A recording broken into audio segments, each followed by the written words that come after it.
Hey church, this week we're going to be working our way through Romans chapter 13, and we're going to be talking about how the fact that God views love as a relational obligation for us, his children. What that means is not only am I supposed to love him, but I'm supposed to love other people. Now that might sound like an easy thing. It's kind of easy at times to love people that are just like us and see things the same way and enjoy all the same things. But this love is much tougher. This is loving people that don't necessarily see things the same way, that might actually even be considered enemies. They're on the opposite side of that.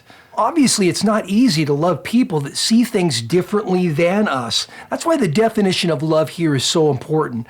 The Bible actually uses 4 different terms for love. There's eros, which is about romantic love. There's storge, which is sort of about familial love.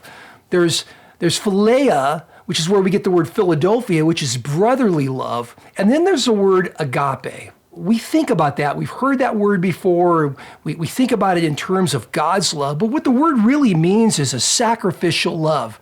What you're telling you is there are times that to love someone is actually a sacrifice. We have to kind of give up ourselves, give up our own flesh, what's really comfortable to us, and we have to put on Christ, which means we have to think differently. You know, if you go back through the first 11 chapters of Romans as we went through that was really focused in on what God has done in us to provide salvation. But when you got to Romans chapter 12, you're talking about something completely different.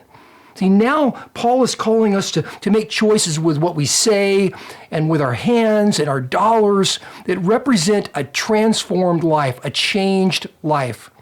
The question is, do we?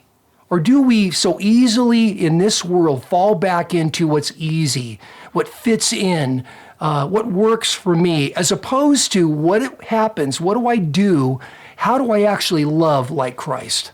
So come this Thursday and Sunday as we talk about what does it mean to be obligated to being relationally loving to people. God bless you. See you then.